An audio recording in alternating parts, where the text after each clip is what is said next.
Statue of wisdom, Buddha की मूर्ति। बुद्ध मतलब महात्मा बुद्ध नहीं, बुद्ध मतलब ज्ञान, लर्नेड। ये जो मूर्ति है ये तमिल भाषा के कवि संगम युगी कवि, ये तिरुवल्लुवर की मूर्ति है। सामने तिरुवल्लुवर की मूर्ति में दिखा दे रहा हूँ। ये पूरी मूर्ति नहीं आ पाएगी इस तरह से देखने पे। ये तमिल भाषा पांड्य राजाओं का संरक्षण था यहाँ पर, क्योंकि दक्षिण भारत में उन्हीं का शासन था, पांडु, जिनकी राजधानी मदुरै थी। 3 संगम हुए थे तमिल भाषा के कवियों का, जिसमें जो तीसरा संगम था वो जो है उसके जो महान कवि थे वो थे तिरुवल्लुवर। तिरुवल्लुवर की जो कृतियाँ थी 3 थी, जिसमें एक कुराल जिसको हम बोलते हैं वो जीवित है। बाकी बहुत सारे ग्रंथ जो हैं, पहले के तो पूरे ग्रंथ नष्ट हो गए, दूसरे के तोलकाप्पियर, मणिमेखले, शिल्पादिकरम ये सब मिलते हैं। तीसरे की जो है तमिल भाषा या तमिल व्याकरण का कवि जो है वो कुरल का तिरुवल्लुवर है। ये टोटल 41 मीटर ऊंची मूर्ति है, 41 मीटर और 133 फीट है। ये सामने विवेकानंद जो रॉक मेमोरियल है, विवेकानंद रॉक मेमोरियल, ये साथ में ही दोनों लगे हुए हैं, आप देख सकते हैं। ये एक पुल भी बन गया है, ग्लास से जुड़ा हुआ है पुल इन दोनों को जोड़ने के लिए। ये सामने विवेकानंद वो जो है रॉक मेमोरियल है। ये 1875 में तत्कालीन मुख्यमंत्री एम करुणानिधि का विचार था कि स्वामी विवेकानंद के ही कैंपस से लगा हुआ एक तमिल भाषा के जो कवि हैं तिरुवल्लुवर की मूर्ति स्थापित की। मोरारजी देसाई के द्वारा 1979 में इसकी आधारशिला रखी गई और इसे पूरा होने में कई साल लगे। 1 जनवरी 2000 को एम करुणानिधि जो तत्कालीन मुख्यमंत्री थे, वैसे भारत में लंबे समय तक मुख्यमंत्री रहने का जो है उन्हीं का रिकॉर्ड है। सबसे लंबे समय तक 94 ईयर्स वो जीवित भी थे। वर्तमान समय में उन्हीं के पुत्र एम करुणानिधि जो हैं यहाँ के मुख्यमंत्री, एम करुणानिधि के बेटे एम के स्टालिन इस समय जो है मुख्यमंत्री हैं, जो एम करुणानिधि के बेटे हैं। एम करुणानिधि के प्रयास थे।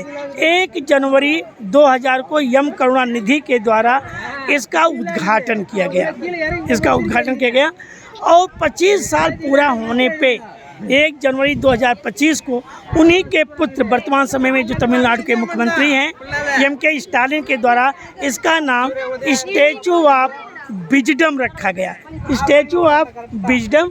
अब आप ये तीनों महासागरों का जो संगम है आप देखिए, ये विवेकानंद मेमोरियल और सामने ही हमारे है कन्याकुमारी मंदिर। आपको ये कैंपस देख सकते हैं, ये कन्याकुमारी का वो है पूरा कैंपस। अब ये क्योंकि 133 फीट ऊंची है इसलिए थोड़ा जो है यहाँ से कवर करना मुश्किल हो जाएगा। अब आप ये देखिएगा, वो सामने है कन्याकुमारी जो समुद्र तट से 200 मीटर दूर है। अब वहाँ तक पहुँचने के लिए नौकाओं का ही माध्यम है। आप देखिए इस समय हम हैं विवेकानंद रॉक मेमोरियल कन्याकुमारी में। अभी हम नीचे चल रहे हैं, फिर आपको और चीज़ें दिखाते हैं। ये पिताजी भी हमारे साथ में है तो उम्र बहुत ज़्यादा 89 की, हिम्मत नहीं हो रही थी, लेकिन माता कन्याकुमारी की प्रेरणा है कि वो इस पर भी चल ले रहे हैं। और यहाँ पर भी स्टैचू ऑफ विजडम तक जो है उनको ले करके मैं आया हूँ, जबकि इस एज में चलना बहुत मुश्किल होता है कि जो एज 90 की हो और उसे यहाँ तक आने के लिए। आप देख सकते हैं समुद्र के पूरे नज़ारे हैं। इस समय हम इधर का जो किनारा है ये है बंगाल की खाड़ी है, ये एरिया बंगाल की खाड़ी। और इधर जो है जब ऐसे थोड़ा घूम जाएंगे तो ये हो जाता है हिंद महासागर।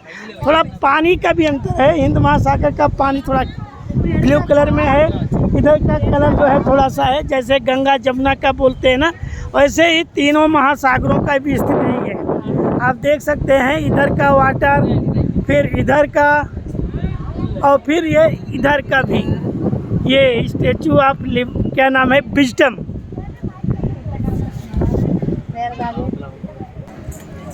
ये फाइबर पुल है जो मैं अभी दिखा रहा हूँ। ये आप देख सकते हैं, ये फाइबर ग्लास है, फाइबर ग्लास पुल है। और ठीक पीछे मेरी जो मूर्ति अभी स्टेचू ऑफ विजडम जिसको हम बोल रहे थे, ये ऊपर ब्रिज बना हुआ है। ये फाइबर ग्लास के बने हुए ब्रिज हैं। आप देख सकते हैं कि ये नीचे का हिस्सा आप पानी देख सकते हैं, पानी दिखाई दे रहा है।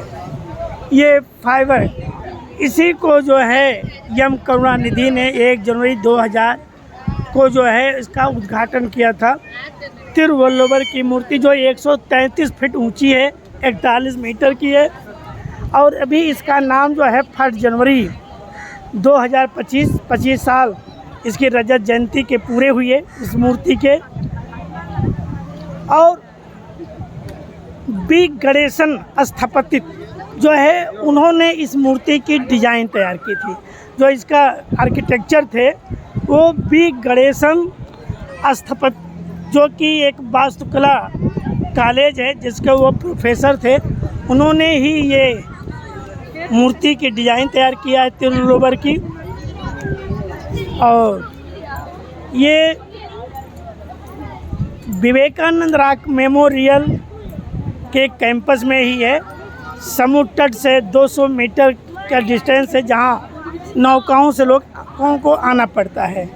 यहाँ तक पहुँचने के लिए 300 रुपये का टिकट बोट का।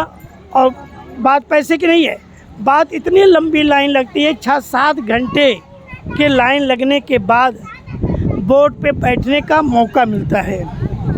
साथ ही साथ इधर जो है ये विवेकानंद का भी आप देख सकते हैं, विवेकानंद रॉक मेमोरियल। और ये पूरा जो इधर है कन्याकुमारी है, इधर जो है स्टेचू ऑफ विजडम है।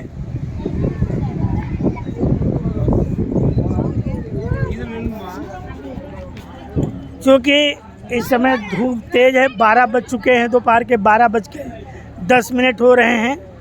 और वैसे भी साउथ इंडिया में गर्मी पड़ती है, और मई के महीने में तो उत्तर भारत में भी गर्मी, तो यहाँ तो गर्मी पड़ना स्वाभाविक ही है। मेरे साथ बाबूजी भी हैं, थक गए हैं पूरी तरह से। यस,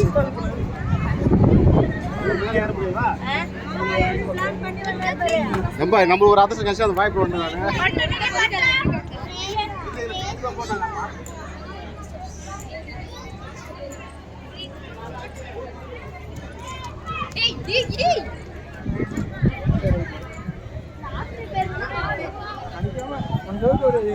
ये चलते चलते एक बार फिर दिखा दे रहा हूँ विवेकानंद रॉक मेमोरियल।